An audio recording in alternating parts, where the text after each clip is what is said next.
আসসালামু আলাইকুম hi friends, আমি ডাক্তার ফাইজুল হক। আজকে চুল পড়া নিয়ে কিছু কথা বলবো।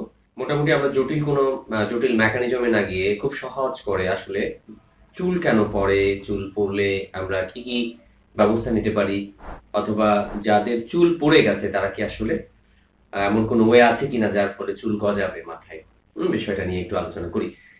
তো অনেকে আমাদেরকে কমেন্ট করেছেন আমাদের যে ভিডিও আছে ভিডিওর নিচে, যে চুল পড়া নিয়ে কিছু বলুন।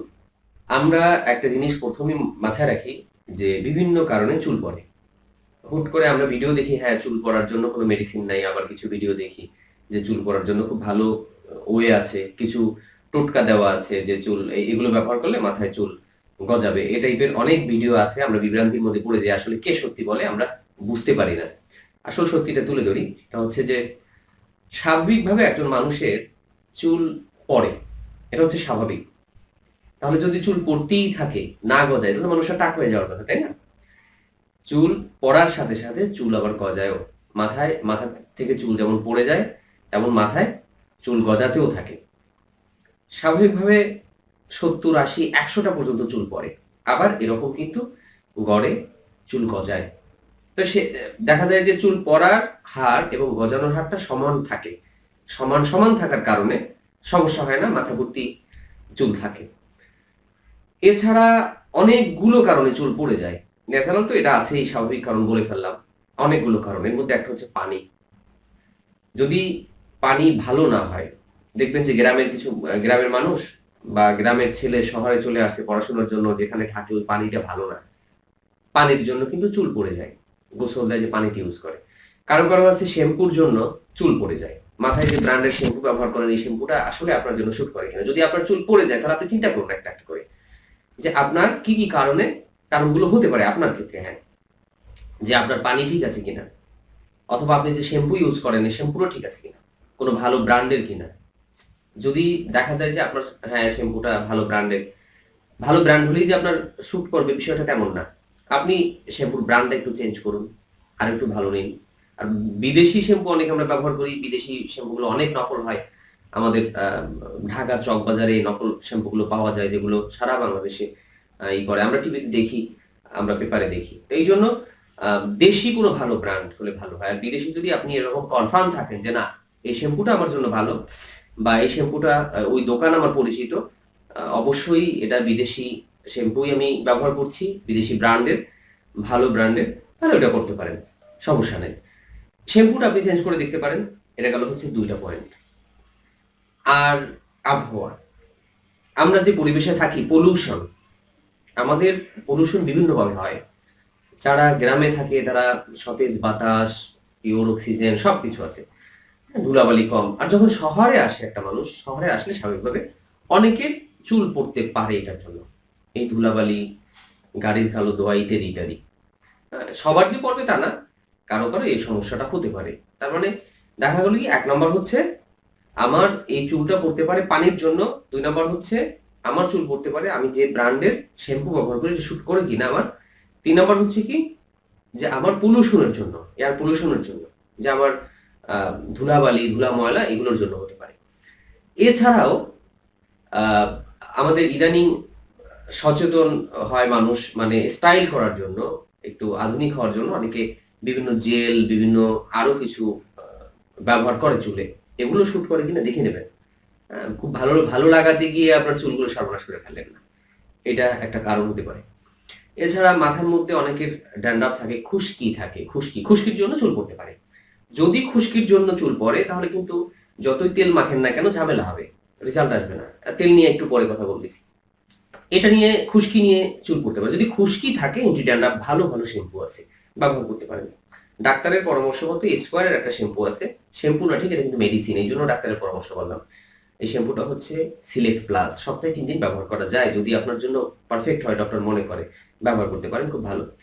এছাড়া যদি কোনো ফাঙ্গাল ইনফেকশন থাকে, অনেকের মাথায় চর্মরোগ থাকে, বিভিন্ন চুলকানি থাকে, ইনফেকশন থাকে, ফাঙ্গাল ইনফেকশন থাকে, ত্বকের সমস্যার জন্য, মাথার ত্বকের সমস্যার জন্য কিন্তু চুল পড়তে পারে। আর আরো কিছু বড় ফ্যাক্টর হচ্ছে মহিলাদের ক্ষেত্রে ভিটামিনের অভাব। ভিটামিনের অভাবের কারণে তার চুল পড়তে পারে। ভিটামিনের অভাব বলতে আহ, গ্রামের কিছু মায়েরা দেখা যায় যে তেমন পুষ্টিকর খাবার খায় না, তো এই জন্য চুল পড়ে যায়। হ্যাঁ, এই ছেলেদের ক্ষেত্রে এটা হতে পারে, কারণ রক্ত শূন্যতা যদি হয়, হিমোগ্লোবিনের পরিমাণ কমে, তারও চুল পড়ে যেতে পারে। আর গর্ভবতী অবস্থায় স্বাভাবিকভাবে কিছু চুল পড়ে যায়, বাচ্চাকে যখন দুধ খাওয়ানো হয় কিছু চুল পড়ে যায়, কিছু মেডিসিনের সাইড এফেক্টের কারণে চুল পড়তে পারে। যখন ক্যান্সার রোগীদেরকে বিভিন্ন থেরাপি দেওয়া হয়, কেমোথেরাপি বা আদার্স কিছু থেরাপি আছে যেগুলো দেওয়া হয়, তখনও কিন্তু চুল পড়ে। এটা স্বাভাবিক একটা বিষয়, এটা নিয়ে আমাদের টেনশনের কিছু নাই। এই যে কথাগুলো বললাম, এই প্রত্যেকটা কারণের একটা সলিউশন আছে, কারণ আমরা কারণটা জানলাম, আমি কারণ থেকে দূরে থাকলেই হয়ে গেল। আমার পুষ্টির অভাবে যদি হয়, তাহলে আমি পুষ্টিকর খাবার খেলেই হয়ে যায়। একটা জিনিস মাথায় রাখবেন, সিজনাল ফল, যেমন এখন কি পাওয়া যায়, আনারস পাওয়া যায়, এখন আমড়া পাওয়া যায়, এখন আপনার পেয়ারা পাওয়া যায়, প্রচুর পরিমাণে ভিটামিন আছে। এগুলো প্রতি সিজনের ফল, আসলে ওই সিজনের জন্য আপনার শরীরকে রোগমুক্ত রাখবে, আপনাকে পর্যাপ্ত পুষ্টি দেবে। এগুলোর ভিতর আহ, যে উপাদানগুলো আছে এগুলো হেল্প করবে আমাদের। তাহলে আমরা এগুলো ব্যবহার করতে পারি, এগুলো খেতে পারি। যদি পানির সমস্যা, আমরা পানি থেকে দূরে থাকতে পারি। যদি শ্যাম্পুর সমস্যা হয়, শ্যাম্পু থেকে দূরে থাকতে পারি। আর একটা জিনিস আমাদের একদম চিরাচরিত নিয়ম, যে আমরা মাথায় তেল দিই। আজ পর্যন্ত বিজ্ঞান গবেষণা করে দেখছে যে কোনো বিজ্ঞানী এটা প্রমাণ করতে পারে নাই, বৈজ্ঞানিকভাবে একদম প্রমাণিত না এরকম একটা জিনিস হচ্ছে তেল দিলে চুল পড়া বন্ধ হয়। এটা হয় না, তেল দিলে আরো ঝামেলা বাড়ে। কিভাবে বাড়ে বলি, তেল দিলে মাথা তৈলাক্ত হয়, আপনি বাইরে যাচ্ছেন, ধুলাবালি ওই তৈলে বেশি আটকায়, ঝামেলা হয়। সো তেল দিলে কোনো উপকার হবে না। যদি ভিতরের কোনো সমস্যা হয়, পুষ্টির কোনো অভাব হয়, আপনি খান। এখন পাওয়া যায় আমলা, হেয়ার আমলা, বিভিন্ন কোম্পানি বের করছে হেয়ার আমলা। আমলা মানে হচ্ছে আমলকি, আমলকি দিয়ে তেল করা হয়। কদুর তেল, কদু মানে লাউ, লাউ দিয়ে তেল করা হয়। ফর্মুলাগুলো একদিন জানিয়ে দেবো। এ দিয়ে খুব বেশি যে রেজাল্ট পাওয়া যায় তা পাওয়া যায় না। তার চেয়ে আমলকিটা যদি আপনি খান, কাজে লাগে। মাথা পরিষ্কার রাখাটা একটা ফ্যাক্টর। তাহলে আমি যে কারণগুলো বললাম, এই কারণগুলো থেকে যদি আপনি নিজে নিজে বেঁচে থাকেন, সুন্দর একটা রেজাল্ট পাবেন। জন্মরোগের জন্য, ফাঙ্গালের জন্য যদি হয়, ফাঙ্গাল থেকে চিকিৎসা করিয়ে নেন, তাহলে হয়ে যাবে। এখন আসি, জেনেটিক্যাল কিছু ফ্যাক্টর আছে। বাবার চুল পড়ে যায়, দাদার চুল পড়ে যায়, যেমন আমি পার্সোনালি, আমি হচ্ছি জেনেটিক্যাল, হ্যাঁ, আমার মাথায় টাক আছে। আমি জানি যে এর জন্য পৃথিবীতে কোনো মেডিসিন তৈরি হয় না। যদি আপনার এরকম বংশগত বিষয় হয়, ভাই, অনাহুত মেডিসিন খেয়ে কোনো লাভ নেই, কোনো ফায়দাই হবে না, উল্টো পয়সা খরচ হবে, পয়সা নষ্ট হবে, চুল পড়ে যাবে। যদি আপনার চুল পড়ে যায়, তখন আর এটি নিয়ে চেষ্টা না করে আমার মতো হয় টুপি পরেন, না হয় আপনি টুপি পরলে প্রথম লাভ হচ্ছে আপনি সুন্নত পালন করলেন। যারা অন্য ধর্মের তারা ক্যাপ পরেন, অথবা উইগ পাওয়া যায়, মানে কৃত্রিম চুল পাওয়া যায়, এগুলো ব্যবহার করেন, হয়ে গেল। আর সবচেয়ে বড় কথা, সফল মানুষের চুল আছে কি না এটা দেখার কোনো দরকার নেই। সফলতার সাথে চুলের কোনো সম্পর্ক নেই। ইয়ং জেনারেশন যারা আছে, এদের একটা নিয়ম বলে দেয়, সেটা হচ্ছে যে আপনি চুল পড়া বন্ধের জন্য, যদি আপনাদের এরকম পরে দেখলেন যে আপনার কজগুলো কি কি আছে, এই কজ ছাড়াও যদি দেখেন যে না আপনার পুষ্টিহীনতা থাকতে পারে, তখন অ্যান্টি অক্সিডেন্ট নামে একটা বিষয় আছে। অ্যান্টি অক্সিডেন্ট হচ্ছে, আহ, এত বোঝার দরকার নেই, আমি যেগুলো বলি এগুলো খান। আপনি খাবার খাবেন হচ্ছে যে খাবারের মধ্যে ভিটামিন এ আছে, যে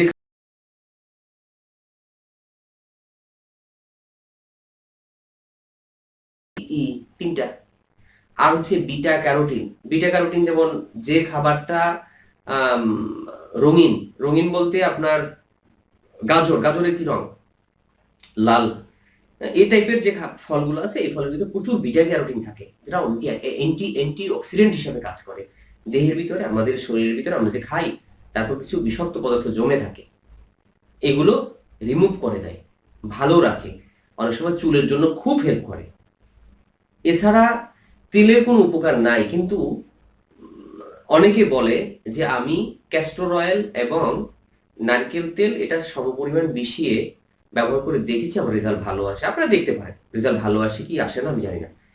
মাথায় যদি ফাঙ্গাল ইনফেকশন থাকে, মাথায় সপ্তাহে একবার বা দুইবার করে, আপনি মাথায় যদি খুশিও থাকে, আপনি একবার দুইবার করে মেহেদি পাতা বেটে দিতে পারেন, হেল্প হবে। পেঁয়াজের রস দিলে, হ্যাঁ, অনেকে বলে পেঁয়াজের রস দিলে হেল্প করে, কারণ আছে, কারণ পেঁয়াজের রস এই ত্বককে ভালো রাখে। ত্বকের যদি এরকম কোনো ফাঙ্গাল টাঙ্গাল থাকে, ড্যান্ড্রাফ থাকে, তখন অনেক ক্ষেত্রে হেল্প করে। রসুন খেতে পারেন, রসুনটাও এই কাজগুলো করে আর কি। আমরা মোটামুটি বুঝে ফেললাম আসলে যে চুল আহ, পড়ে কেন, কি কি কারণ, আসলে কি কারণ, আমরা কিভাবে আমরা চুল পড়াটাকে বন্ধ করতে পারি, কিভাবে এর একটা সমাধান পেতে পারি। আর মাথায় রাখবেন, বাজারে যত বিজ্ঞাপন আছে যে চুল পড়া বন্ধ করেন, হেয়ার ফার্টিলাইজার, সবগুলো ধোঁকাবাজি, সবগুলো ধান্দা। এগুলো ব্যবহার করার কোনো দরকার নেই ভাই, কোনো রেজাল্টই আসবে না। অনবুক পয়সা খরচ করে যে অমুক তেল 3 দিনে চুল পড়া বন্ধ করে, এটা সম্ভবই না, পসিবল না। কিছু কিছু ভিডিও কেউ কেউ করে, হ্যাঁ, নাম দেয় আবার ডাক্তার, এরা এরকম বলে আর কি। আপনার ডাক্তার নাম দিলে তো আর সমস্যা নাই, কারণ ওনার তো চেহারা আপনি দেখবেন না। বলবে যে হ্যাঁ 4 দিনে চুল পড়া বন্ধ করে ফেলেন, 3 দিনে বন্ধ করে, ভোগাস কথা। আপনি 3 দিন ট্রাই করে দেখেন না, একদম রেজাল্ট আসবে না, জিরো। সো কারণগুলোকে দূর করে, কারণগুলো দূর করলে আস্তে আস্তে ঠিক হয়ে যাবে। আর প্রচুর পুষ্টিকর খাবার খান, ত্বক পরিষ্কার রাখেন। অনেক ধন্যবাদ যারা আমাদের ভিডিও দেখছেন। ভিডিওটা একটু বড় হয়ে গেছে, আসলে আলোচনা না করলে আপনারা জানবেন কিভাবে, এই জন্য একটু কষ্ট করে দেখলেন, আমাদের সাথে এতক্ষণ ছিলেন। যারা সাবস্ক্রাইব করেননি, সাবস্ক্রাইবটা করে ফেলুন, শেয়ার করুন ভিডিও, লাইক দিন। ভালো থাকবেন, আল্লাহ হাফেজ।